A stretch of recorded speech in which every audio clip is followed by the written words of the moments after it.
everybody, welcome back to the cabin and the garden. Well, if you've been following along this part of my adventure this spring, it's building up the basically clearing the land and making a productive food garden in the forest. And I've been at this for about a month now, just clearing this third of an acre, or about a third of an acre, I guess, and getting it ready for vegetables. I have planted some, and I've got some seeds starting to sprout now and come up through the ground. Now I'm at the point where about 75% of the work is done, I would say, of creating the garden space itself. Hard to believe how long it takes to do just that, but all this soil between the rows here, basically I've been taking it out, filtering as many stones out as possible, and then making it into these mounds. All the trees that I've cut down to make this clearing, I've cut into firewood, all the bigger stuff. Some of the straight stuff I'm using for building materials, straight poles. I've got some sort of not the best trunks, the tree trunks, kind of lining the gardens, the raised beds. The branches I'm mostly putting into these piles, like you see behind me, along with a lot of rotted wood from the forest floor to make raised, future raised beds. So composted logs and branches and stuff like that. All the carbon that's going into these mounds will slowly start rotting and creating fertile planting ground. So it's been a lot of work.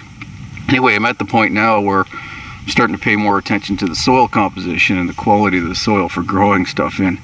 I don't want to go through all this work and then find out, like I did last year, that certain areas on the properties have soil that's just not conducive to growing vegetables, at least not the ones I tried.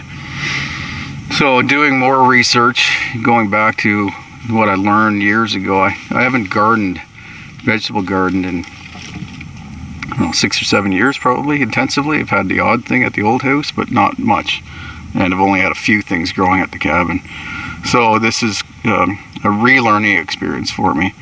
Now, I do know and have known about certain things that do well in this acidic soil that I have here, like the potatoes, and then I've got some blueberries that I'm going to be transplanting in soon and things like that, tomatoes.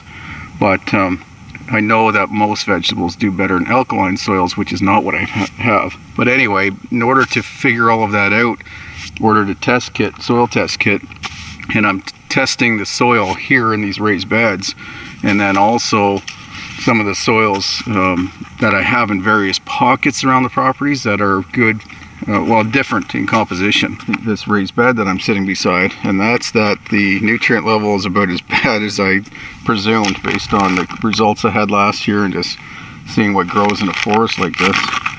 So this is a cheap soil test kit which tests pH, nitrogen, phosphorus, and potash, potassium. And I'll show you the chart, but it is not looking good.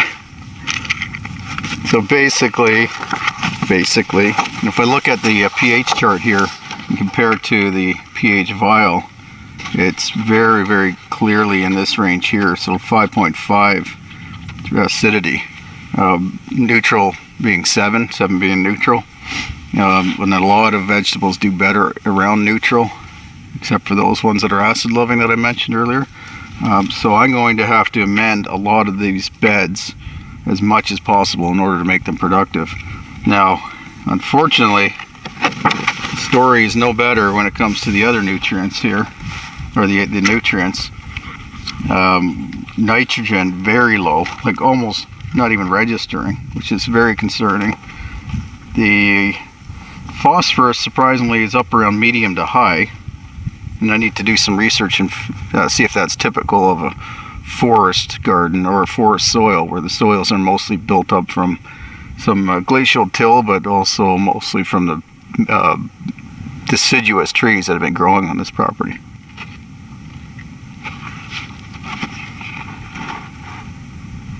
So what this tells me is that not only do I have all the work involved in actually creating this forest garden, building the chicken coop, getting a fence built up around it to protect it from mostly deer, bear. I don't have many rabbits. We don't have any rabbits here, actually just hares, but not even that many hares to get in, and no groundhogs here. So I'm going to have just the typical things to protect the garden from avian predators with chickens and stuff like that. So I have a lot of security to build in around this garden.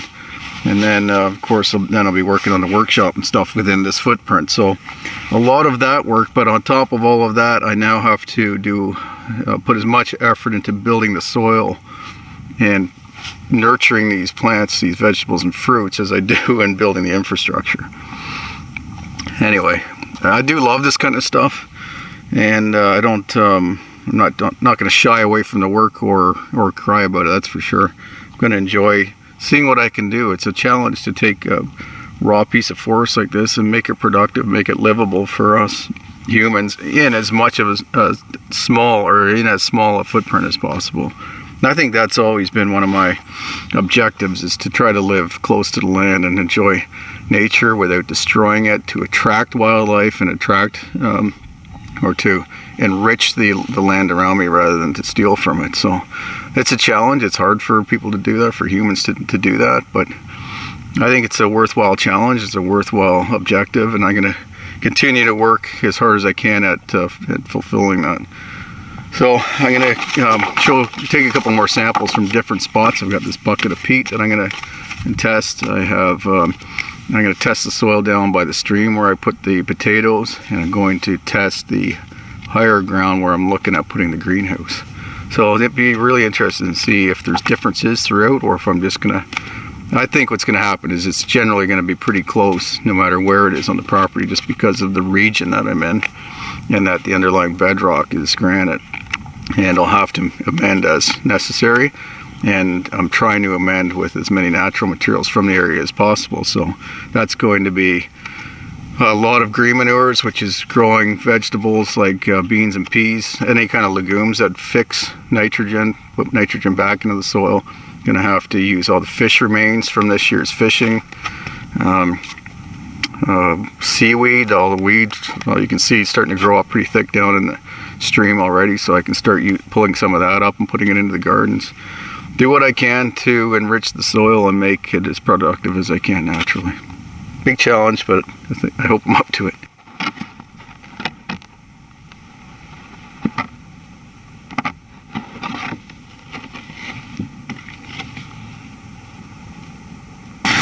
So this is the test from the soil and water from down in the swamp, basically. So as you can see, even it was just slightly more acidic and low in it pretty well everything, which I think I expect it to be higher in potash. I guess what I'm seeing here is the result of the sphagnum moss that makes up the bulk of that material down in that low area, and that is pretty inert, doesn't carry a lot of nutrients. Now what it is good for is adding to the soil for moisture retention, which I do need. This is pretty dry soil up here. It's more sandy than clay based, so I could definitely use something to retain that moisture in addition to all the compost I'm going to have to add and the leaf matter. So I'll probably will bring up some of that soil just for that reason, and slowly keep spreading it onto the garden, get some darker stuff in on top to hold that moisture. Well, mix it in, and then get the composted stuff on top and some mulch on top to hold the moisture. I'm gonna have to continue to do that, probably just keep collecting leaves every time I'm out and throwing them on top of the garden to suppress or to keep that moisture in. Yeah, this is extremely challenging. So this test was a bit of a surprise to me. When we picked up the milk that my wife made the cheese with in the last video, we picked up also some manure from our farmer friend, and composted, well composted, mostly sheep and small cattle breed. Or not sheep, but goat. Anyway, not overly surprised at the pH level, because they had some limestone screening sort of mixed in with it, probably from the ground where they put all the pile of all the manure and straw. So the alkalinity is actually slightly above neutral.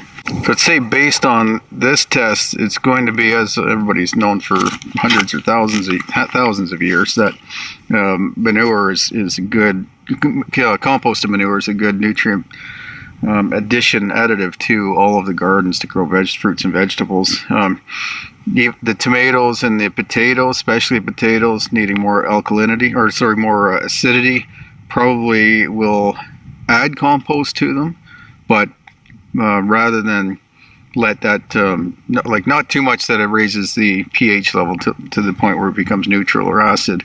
But I think what I'll do is just continue to add the things like the peat moss that's very high in acid from the low ground down there by the stream, and whey from the. I'm gonna check the alkalinity of whey exactly. I know it's acid, and not sure how much or if that can change the pH in the soil. But anyway, I'll keep those beds as acid as I can, as well as where all the berries and fruits are. So interesting. The one more thing I want to test though is this ash, the pot ash that I got from, or I've been saving from the wood campfires and the wood stoves. So I'll see what that turns out to be. It's supposed to be very alkaline.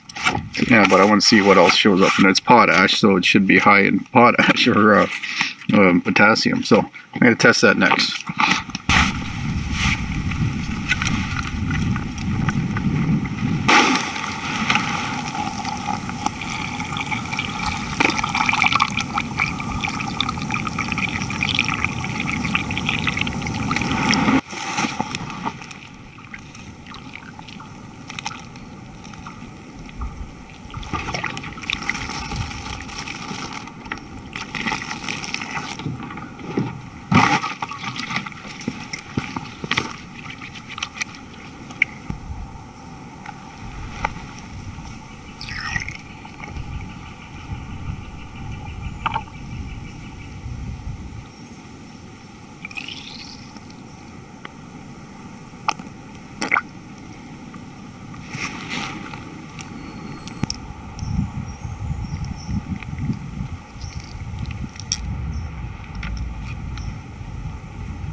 So very alkaline, 7.5 on the pH scale, so well, neutral is 7 like I said, so that's quite alkaline. Purple is potassium, so it's actually very low, or sorry, nitrogen, very low in nitrogen, high in phosphorus, and very low in potash and potassium. I thought it was the opposite. Well, not completely the opposite, but I'm sure potash is supposed to raise the potash. So I expected that to be like right at the very top and phosphorus to be relatively low. I'll do another test. Maybe it's because I have a lot of charcoal in there as well. Not too sure, but I'm going to keep testing it. But for this video, I think that's it. I think I'm going to just work with these results, try some amendments to the soil in the different beds, and then try each bed, like retest each bed and see what the net alkalinity is and the nutrient base. So I'm learning a lot. It's pretty cool. So I'm going to sign off, get back to work. So thanks for watching. Appreciate it. Look forward to seeing you at the cabin next time. Take care.